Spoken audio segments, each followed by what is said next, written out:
क्या हाल चाल मेरे लाल। उम्मीद है कि ज़बरदस्त होंगे, मस्त होंगे और आप लोग की पढ़ाई भी बहुत मस्त चल रही होगी। तो आज हम शुरू करते हैं एक बहुत ही इंपॉर्टेंट टॉपिक, बहुत ज़्यादा इंपॉर्टेंट टॉपिक, द्विघात समीकरण। और द्विघात समीकरण में हम ये देखेंगे कि द्विघात का गुणनखंड कैसे किया जाता है, और द्विघात कहीं पर दे दे, द्विघात का प्रश्न कहीं पर दे दे तो उसके मूल को कैसे ज्ञात करते हैं, जिसको इंग्लिश में बोलते हैं उसका रूट ज्ञात करना। तो ये दोनों चीज़ों को बहुत आसानी से कुछ ही मिनट के अंदर आपको मैं बिल्कुल आसान तरीका में सिखा दूंगा। तो वीडियो को आप अंत तक बने रहें। अब हम लोग सीखेंगे कि द्विघात का गुणनखंड कैसे करें और उसके मूल को कैसे ज्ञात किया जाए। लेकिन द्विघात के गुणनखंड और मूल ज्ञात करने से पहले मेरे लाल आप ये पहचानो कि द्विघात समीकरण कहां पे किस तरह से होता है, उसको कैसे पहचाना जाएगा। तो द्विघात का पहचान ये होता है, इसका जनरल या व्यापक रूप ये होता है ax का square plus bx plus c बराबर हमारा होता है 0। और यहाँ पर a, b और c के जगह पे कोई भी आप अंक रख सकते हैं, दुनिया का कोई भी अंक रख लीजिए, चाहे माइनस चाहे प्लस, उसी को बोलते हैं ABC element of integer number. ठीक है, लेकिन a के जगह पे बस 0 मत रखिएगा मेरे बच्चे, a के जगह बस 0 नहीं होना चाहिए, नहीं तो द्विघात नहीं रह जाएगा। बाकी b c के जगह पे कुछ भी रख लीजिए, a के जगह पे कुछ भी रख लीजिए, बस a 0 नहीं होना चाहिए। जैसे मैंने एक एग्जाम्पल यहाँ पर लिख दिया, 3x का square minus 7x minus 10 equal to 0। यह एक द्विघात का एग्जाम्पल है। कैसे पता चला? तो जो हमारा यक्ष है ना, इसका सबसे अधिकतम घात 2 है ना, तो द्विघात हो जाएगा। बस आपको एक चीज देखना है कि जो हमारा यक्ष है इसका अधिकतम घात 2 होना ही चाहिए, एकदम कंपल्सरी 2 होना ही चाहिए। अगर 2 नहीं है तो द्विघात नहीं है, 2 से अधिक है तो भी नहीं होगा, 2 से अधिक कम घात है तो भी नहीं होगा, बस 2, अधिक से अधिक 2 होना चाहिए। क्लियर है ना? तो यह हमारा द्विघात समीकरण हो गया। अब आप लोग, मुझे उम्मीद है कि पहचानना सीख गए होंगे। अब सीखते हैं कि गुणनखंड कैसे किया जाता है। ठीक है, गुणनखंड कैसे किया जाता है पे हल करने से पहले आप उसको एक क्रम में लगा लीजिएगा। क्रम क्या होता है ना, एक्स स्क्वायर को आगे, फिर बी एक्स को, फिर सी को, मतलब सबसे अधिक घात वाला सबसे आगे, कम घात वाला उसके पीछे, बिना घात वाला सबसे पीछे, बराबर आप 0 कर लीजिएगा। क्लियर है ना? आपको यहाँ पर ये पीछे वाला टर्म हो या ना हो, लेकिन एक्स स्क्वायर आपको होना चाहिए। क्लियर है?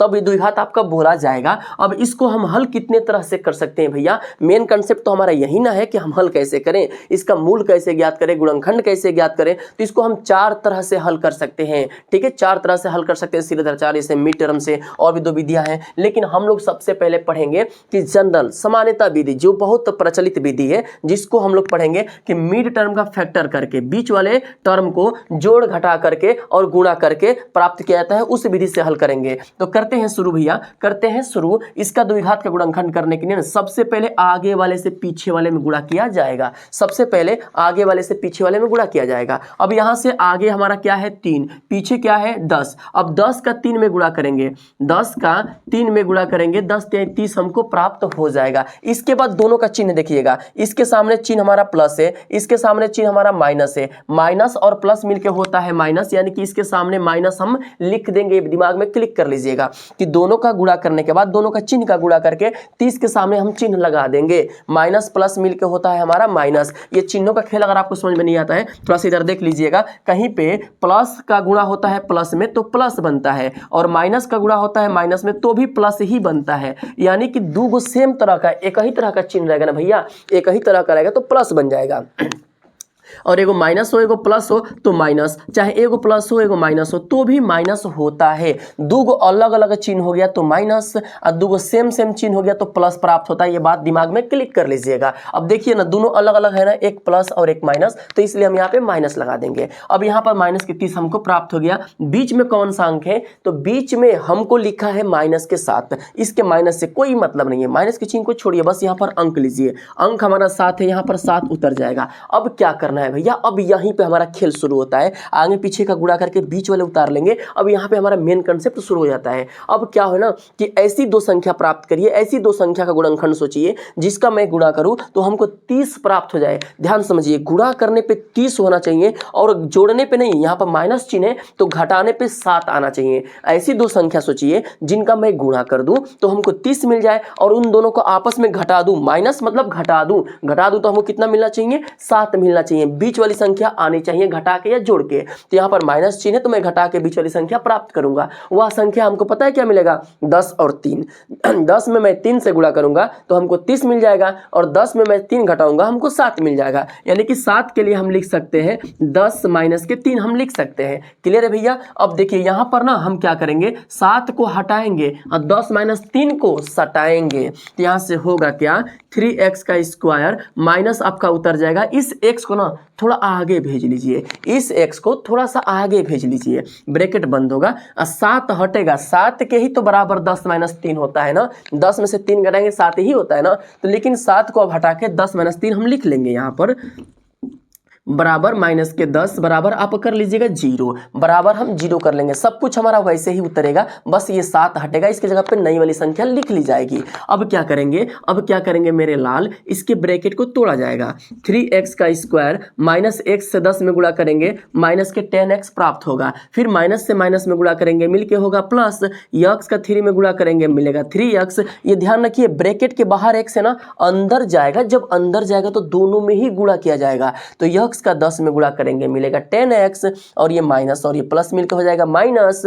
फिर माइनस के x का 3 में गुणा करेंगे तो x का 3 में करने पे 3x, अब माइनस और माइनस मिलकर हो जाएगा प्लस। अब फिर माइनस के 10 हमारा ऐसे ही उतर जाएगा, बराबर हमारा 0 यहाँ पर लिखा जाएगा। क्लियर है। अब इसके बाद दो अंक का जोड़ा बनाएंगे। इसके बाद हमारा काम क्या होगा, दो अंक का यहाँ पर जोड़ा बना करके इसमें से कुछ कॉमन किया जाए। क्या कॉमन हो सकता है, तो देखिए भैया कॉमन अगर सिंपली आपको करने आता है तो ठीक है, नहीं आता है, अगर कॉमन आपको नहीं आता है कॉमन कैसे किया जाए, तो एकदम बेसिक आपको समझा रहा हूं, एकदम बेसिक रूल कॉमन करने का समझा रहा हूं, एकदम विस्तार। उससे बेसिक मुझे लगता नहीं कुछ हो सकता है, ठीक है ना। आप ध्यान समझिए कैसे बेसिक हो सकता है। तो देखिए इसका कॉमन इन दोनों में से करना है और इन दोनों में से करना है। तो पहले इसको सबसे छोटे रूप में तोड़िए। 3 का सबसे छोटा गुणनखंड क्या हो सकता है, तो 3 को 3 का अलावा कुछ नहीं तोड़ सकता है। यहाँ पर 2 को x है ना, तो x गुणते x लिख सकते हैं माइनस, अब 10 को हम लिख सकते हैं 2 गुणते 5, x है तो सिंगल x हमारा उतर जाएगा। फिर प्लस है तो प्लस लिख लेंगे, 3 को 3 रहने दीजिए, x हमारा सिंगल उतर जाएगा माइनस। अब यहाँ पर 10 है तो 10 को हम लिख देंगे 2 गुणते 5 बराबर 0। यानी कि करना क्या है, जितने बार वो टूट सकती है संख्या, जितने अभाज्य सबसे छोटा छोटा टुकड़ा टूट सकता है उसको तोड़ दीजिए गुणे के रूप में। इसको सबसे जितना छोटा गुणा के रूप में लिख सकते हैं लिख दीजिए। इसको मैं 10 को 2 गुणते 5 लिख दिया, x को कुछ नहीं टूट सकता, x उतर जाएगा। यहाँ पर 2x था, मैंने 2x को उतार लिया, 3 को मैं नहीं तोड़ सकता, 3 को मैंने छोड़ दिया है। क्लियर है। अब फिर दो का जोड़ा बना करके करेंगे यहां से क्या, कॉमन। अब कॉमन कैसे करना होगा भैया, जिनको समझ में कॉमन आता है अच्छी बात, जिनको नहीं आता देख लीजिए ध्यान से। अब कॉमन का मतलब होता है ना जवन अंक दोनों में हो जाए, जो अंक दोनों में हो जाए। तो देखिए 3 इधर है, इधर 3 है क्या, नहीं, तो 3 कॉमन नहीं होगा। इधर 2 है, इधर 2 नहीं मिलेगा, इधर 5 भी नहीं मिलेगा। तो अब देखिए x इधर है तो इधर भी x है ना, हमारा सिंगल x कॉमन हो जाएगा, सिंगल x कॉमन हो जाएगा। अब ये वाला x के लिए इधर एक और ही x होना चाहिए था जो कि है ही नहीं, तो इसको कॉमन हम नहीं लेंगे। अब बचेगा क्या, यहाँ पर 3 बच जाएगा, एगो x बच जाएगा माइनस, यहाँ पर 2 और 5 दोनों बचेंगे, एगो x निकल गया, 2 और 5 दोनों बचेगा।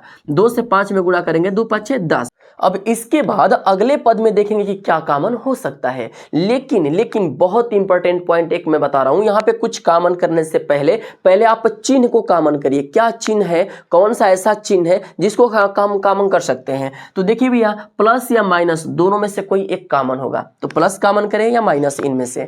तो ये इस बात पे डिपेंड करता है, इस बात पे ये पड़ता है कि इसके पीछे वाला क्या चिन्ह है, ये देख लीजिए, और ब्रैकेट के अंदर कौन सा चिन्ह है, यही दोनों बातों पे डिपेंड करता है। इनका आपस में गुणा कर दीजिए, ये भी इसके पीछे वाला माइनस, ब्रैकेट के अंदर माइनस, तो माइनस और माइनस मिलके होता है प्लस, यानी कि प्लस कॉमन होगा। हमेशा यही रूल अपनाइएगा कि पीछे वाले अंक का चिन्ह और ब्रैकेट के अंदर वाले का चिन्ह का गुणा कर दीजिएगा, वही चिन्ह यहाँ पर लिख दीजिएगा। अब देखिए इसके में से क्या कॉमन हो सकता है, तो कॉमन करने के लिए पहले पद का अंक देखेंगे 3, तो 3 इधर कहीं है क्या, नहीं है, छोड़ दीजिए। इधर देखेंगे x इधर है क्या, नहीं है, छोड़ दीजिए। जब कुछ बस एक तरफ का तुलना करिए, दोनों तरफ का अंक मत लीजिएगा, दोनों एक ही तरफ का अंक लेके तुलना करेंगे। तो कुछ कॉमन नहीं मिल रहा, ना 3 मिल रहा है ना x से मिल रहा है, यानी कि कॉमन जब कुछ नहीं मिलता है तो कॉमन हम 1 लेते हैं। क्लियर है। अब यहाँ से 1 कॉमन ले लेंगे तो 3x उतर जाएगा, माइनस के 2 5 10 हमारा उतर जाएगा, बराबर 0।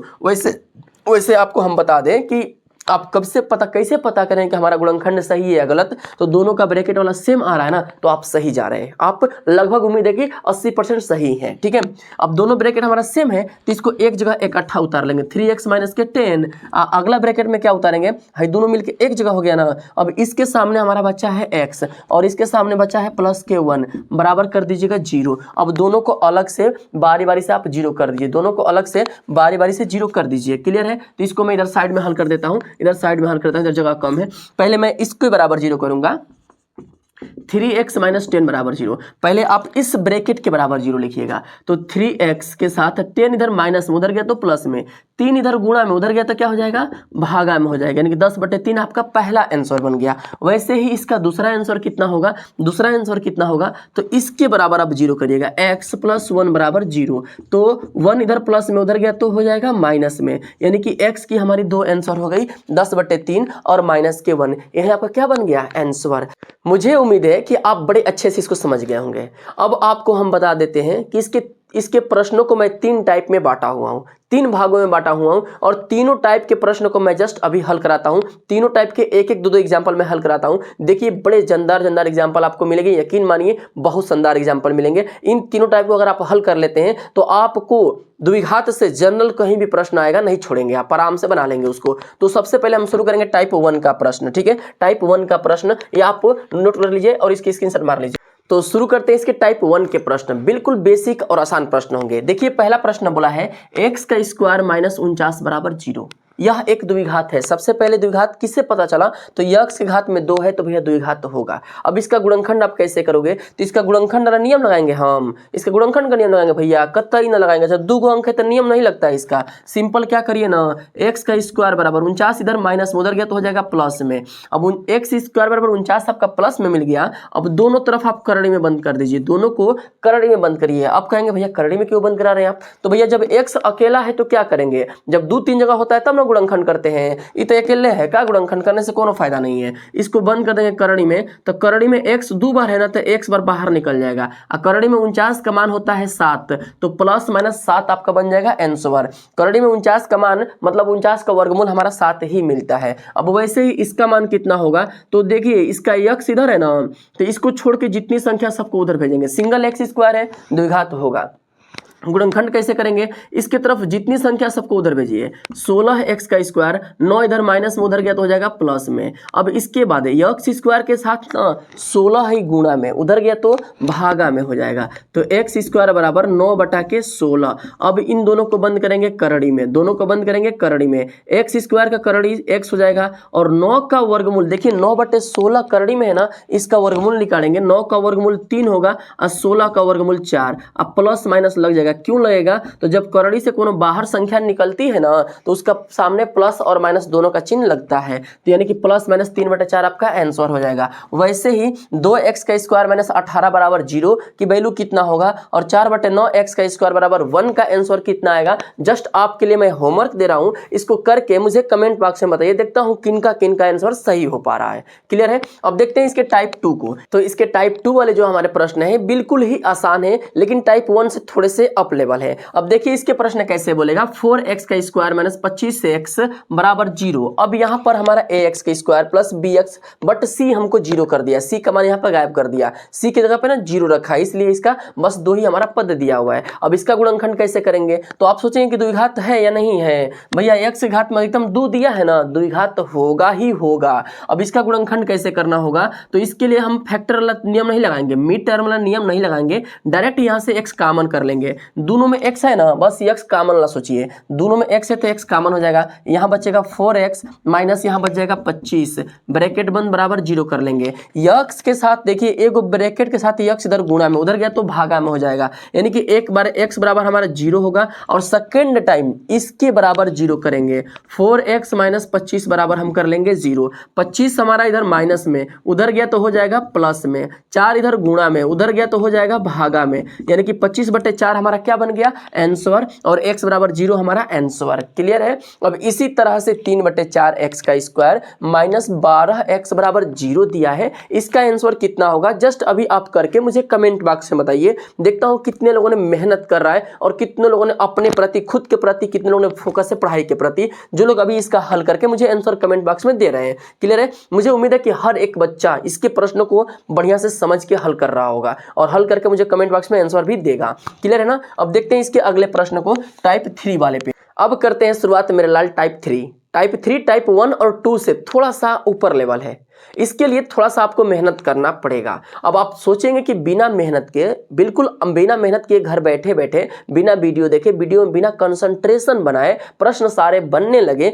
तो भाई ये संभव नहीं है। भाई देखो, लेवल सबका कमजोर होता है, लेकिन मेहनत करके लोग अपने लेवल को आगे बढ़ाते हैं। लोग मेहनत करते हैं, कुछ लोग वीडियो से, कुछ लोग क्लास के टीचर से, कुछ लोग सेल्फ स्टडी करके। अब जो बिल्कुल भी मेहनत नहीं करेगा कहीं से भी, तो वो नहीं सीख पाएगा ना भाई, कहाँ से सीख पाएगा। आप लोग अगर सीख नहीं पा रहे हैं या बिल्कुल आपके लेवल कमजोर है, तो आप इसको थोड़ा सा धैर्य बना के मेहनत करिए। धैर्य से मुझे एक छोटा सा लाइन याद आया, एक छोटी सी लाइनिंग मुझे याद आई। लाख हो दलदल अपने पांव को जमाए रखिए, हाथ खाली ही सही मगर ऊपर उठाए रखिए। लाख हो दलदल अपने पांव को जमाए रखिए, हाथ खाली ही सही मगर ऊपर उठाए रखिए। कौन कहता है कि पानी छननी में नहीं टिकता, कौन कहता है कि पानी छननी में नहीं टिकता, पानी को बर्फ बनने तक हौसला बनाए रखिए। भैया अगर पानी छननी में टिक सकता है, जो कहीं नहीं रुकने वाला चीज, बस उसके स्थिति को चेंज होने के बाद, बर्फ बनने के बाद टिक सकता है भैया, तो आपका तो एक चेंजिंग वाला माइंड है, जो कि हमेशा बदलने वाली चीजें हैं, जो आप बिल्कुल आसानी से इसको चेंज करके अपने आप के कंसंट्रेशन को बनाकर सीख सकते हैं, चाहे प्रश्न दुनिया का कितना भी कठिन का है ना हो। अगर कुछ भी लोग इस प्रश्न को हल कर पा रहे हैं या हल करके सीख जा रहे हैं, तो आप भी बिल्कुल आसानी से सीख जाएंगे मेरे बच्चे, मेरे लाल। बस थोड़ा सा अपने आप के हौसला को बनाए रखिए कि नहीं, मुझसे हो जाएगी चीजें। ठीक है, तो देखते हैं टाइप 3 का प्रश्न नंबर 3। हमको यहाँ पर लिख दिया है द्विघात समीकरण। अब इसका गुणनखंड करना पड़ेगा। ये कैसे मालूम चला? तो इसमें 3 गो टर्म्स है, ax का square plus bx plus c, ये पूरा द्विघात का टर्म्स दे दिया है, तो इसका गुणनखंड करना पड़ेगा। आगे वाले से पीछे वाले में गुणा करेंगे, 2 से गुणा करेंगे 6 में, 6 दूना के 12 मिलेगा। अब दोनों के चिन्ह देख लेंगे, आगे वाला का चिन्ह प्लस, पीछे वाला माइनस, प्लस माइनस मिलकर होता है माइनस। दोनों चिन्ह अलग अलग है ना भैया, माइनस हो जाएगा, अलग अलग का माइनस होता है। इसके बाद बीच वाला अंक उतारेंगे, बीच में तो कुछ भी अंक नहीं है, बीच में कोई अंक है ही नहीं, तो बीच में जब कुछ ना होना तो 1 मानिएगा। यहां पर क्या बचेगा? 1। अब हो गया हमारा काम चालू। अब यहां पर क्या करेंगे कि ऐसी 2 संख्या का गुणनखंड प्राप्त करेंगे जिनका मैं गुणा करूं तो 12 हो जाए, और घटाने पे, माइनस का मतलब घटाने पे 1 प्राप्त होना चाहिए, ये वाला अंक प्राप्त होना चाहिए, बीच वाला 1। तो भैया ये संख्या मिलेगी 4 और 3। 4 में 3 से गुणा करने पे 12 तो हमको मिल ही जाएगा, और 4 में से 3 घटाएंगे तो 1 भी हमको प्राप्त हो जाएगा। यानी कि 1 के जगह पे हम 4 और 3 लगा देंगे, ये बनेगा 2x का स्क्वायर, ऐसे उतर जाएगा, प्लस भी वैसे उतरेगा, x को आगे कर लेंगे। 1 के जगह पे हम लिख देंगे 4 माइनस के 3, फिर माइनस के 6 बराबर कर देंगे 0। अब यहां पर क्या करेंगे, इसके ब्रैकेट को तोड़ा जाएगा, इसके ब्रैकेट को तोड़ा जाएगा ताकि ये सबके समान एक तरह से हो जाए, सब एक तरह। घर के अंदर बंद है ना, तो इसको घर से बाहर निकाल दीजिए। आप कहिए घर से बाहर निकलो भाई, सब लोग बाहर निकले, तुम भी बाहर निकल जाओ। तो 2x का स्क्वायर x से 4 में गुणा होगा, बनेगा 4x, फिर प्लस का माइनस में गुणा करेंगे माइनस, x का 3 में गुणा करेंगे 3x, माइनस के 6 बराबर 0। अब दो गो अंक का जोड़ा बना के करेंगे कामन। यहाँ पे कामन क्या हो जाएगा, तो 2 से भाग दोनों में लग जाएगा। अब डायरेक्ट कामन कैसे करते हैं ध्यान दीजिए, 2 से दोनों में भाग लग सकता है, 2 कामन हो जाएगा, x इसमें भी है और एगो x इसमें भी है, तो x भी कामन कर लेंगे। अब 2 से भाग देंगे, 2 खत्म, 2 गो x था उसमें से एगो x बाहर निकल गया, सिंगल x हमारा बच जाएगा, प्लस 2 से भाग देंगे 4 में 2 बार जाएगा, सिंगल x बाहर निकल गया। फिर अब यहां से क्या कॉमन करेंगे हम, तो देखिए भैया यहां से सबसे पहले आप चिन्ह कॉमन करेंगे। चिन्ह क्या कॉमन होगा, तो इसके सामने देखिए माइनस और इसके सामने क्या है प्लस, तो माइनस और प्लस मिलके होता है माइनस, यानी कि चिन्ह हमारा माइनस के ही कॉमन होगा। अब माइनस चिन्ह कॉमन करने के बाद अंक भी तो कुछ कॉमन हो सकता है ना, तो 3 देखते हैं यहाँ से कॉमन हो जाएगा, 3 से भाग इसमें भी लगेगा, इसमें भी लगेगा, 3 कॉमन कर लेंगे। अब 3 कॉमन करने के बाद यहाँ से क्या बचेगा, 3 निकल गया तो सिंगल x बचेगा, 3 से भाग देंगे 6 में तो 2 बार जाएगा, चिन्ह क्या लगेगा प्लस लगेगा, ये माइनस है तो प्लस और ये भी माइनस है तो प्लस, क्योंकि माइनस कॉमन किए हैं। माइनस कॉमन का मतलब होता है कि चिन्ह बदल जाते हैं, जो माइनस में है वो प्लस में, जो माइनस में वो प्लस में हो जाता है। बराबर आप 0 लिख दीजिएगा। अब देखिए x + 2 सेम है ना, तो यह एक जगह लिखा जाएगा और अगले ब्रैकेट में यहाँ का बचेगा 2x - 3 बराबर 0 कर लेंगे। अब दोनों को बारी बारी से मैं 0 यहाँ पे लिख दूंगा, एक बार इसके बराबर 0 और दूसरी बार इसके बराबर 0, यानी कि हमारा बनेगा क्या, x + 2 बराबर मैं यहाँ पे 0 कर दूंगा। तो x की वैल्यू कितना मिलेगा, 2 इधर प्लस में उधर गया तो माइनस में, आपका पहला आंसर। दूसरा वैसे ही करेंगे क्या, 2x - 3 बराबर 0, तो 2x का 3 इधर माइनस में उधर गया तो प्लस में हो जाएगा, 2 इधर गुणा में उधर गया तो भागा में हो जाएगा, यानी कि x की वैल्यू 3/2 हमारा 2 आंसर हो गया। अब इसका दूसरा प्रश्न जो हमको दिया है 2x² - x + 1/8 बराबर 0। ये प्रश्न ज्यादा इंपॉर्टेंट है। क्यों इंपॉर्टेंट भैया, इसके ऊपर स्टार बना लीजिए, क्योंकि हम लोग अभी तक सिर्फ एक सिंपल पूर्णांक वाली संख्या को हल कर रहे थे, लेकिन ये तो भिन्न वाली संख्या आ गई। इसको कैसे हल किया जाएगा, बहुत आसान रूल है बच्चे, बहुत आसान है। जितना आपको ये डिफिकल्ट लग रहा है ना, ये उतना ही आसान है। कैसे, तो एक बात ध्यान रखो कि इसके बट्टे में अगर हमारा 8 नहीं होता, ये 8 नहीं होता, तो इसको आप आसानी से हल कर जाते, लेकिन 8 है तो यही समस्या है ना। तो ऐसा करते हैं, हम इसके 8 को ही गायब कर देते हैं। अब 8 कैसे गायब होगा, तो 8 से सब में गुणा कर दो, 8 से इधर पूरे संख्या में ऊपर गुणा करो तो इधर भी गुणा कर देंगे। दोनों पक्षों में 8 से गुणा करने पे मान में कोई परिवर्तन नहीं होता है, दोनों तरफ 8 में गुणा कर देंगे तो कोई परिवर्तन नहीं होगा, दिमाग में याद रख लीजिए, ठीक है। अब 8 से 2 में गुणा करेंगे, 8 दूना के 16x² माइनस 8 से x में गुणा करेंगे 8x प्लस यहाँ पर 8 से गुणा करेंगे 8 × 1/8 बराबर 8 से 0 में गुणा करने पर 0, 8 से 8 कैंसिल हो जाएगा, 16x² माइनस 8x प्लस यहाँ पर बचेगा 1 बराबर आप कर लीजिएगा 0। अब देखिए यह हमारा द्विघात का सिंपल प्रश्न बन गया। अब इसको मुझे आगे हल कराने की जरूरत नहीं लगती है। मुझे लगता है कि आप जितना प्रश्न अभी सीखे हो उसी के बेस पे आप इसको बनाएंगे तो ये बन जाएगा। तो ये मेरे तरफ से आपके लिए होमवर्क है, जस्ट इसको आप अभी करिए और करके मुझे कमेंट बॉक्स में बताइए कि इसका आंसर कितना आ रहा है। देखता हूं कि किन का आंसर सही हो पा रहा है। देखो भाई, पढ़ाई से लापरवाही मत करो। इतने टाइम तक अगर वीडियो को आप देख के सीख रहे हो तो 2 मिनट या 1 मिनट लगेगा प्रैक्टिस करने में। प्रैक्टिस भी करके इसका आंसर दे दो, क्योंकि प्रैक्टिस करने से ना प्रश्न आपके दिमाग में छप जाते हैं, फिर आप जल्दी नहीं भूलते हो। बच्चों से दिक्कतें क्या होती है ना, थ्योरी मोबाइल में उठा के पढ़ लेंगे, कॉपी कलम तो उठाएंगे नहीं, अस्कत में लगता है उन लोगों को। लेकिन भाई अस्कत ना लगाओ, आप इसके बारे आलस ना पड़ाओ अपने यहाँ पर, आलस से थोड़ा सा दूर रहो। इसके प्रश्नों को हल करो, हल करके कमेंट में बताओ, फिर कॉपी उठाओ, किताब उठाओ, उसको प्रश्नों को हल करो, तब जाके आपके इसके थ्योरी आपके दिमाग में फिट हो जाएगी। सिर्फ थ्योरी सीखने से कुछ नहीं होता है, प्रश्नों का प्रैक्टिस करना पड़ता है। क्लियर है ना। मुझे उम्मीद है कि आपको द्विघात समीकरण का गुणनखंड बहुत अच्छे से समझ में आ गया होगा। अब आप सीख गए हैं अच्छे से, तो हमारे चैनल को सब्सक्राइब करें, वीडियो को लाइक भी कर दीजिए और अपने दोस्तों को शेयर करना तो बिल्कुल भी ना भूलें। तब तक के लिए धन्यवाद, मिलते हैं अगले वीडियो में।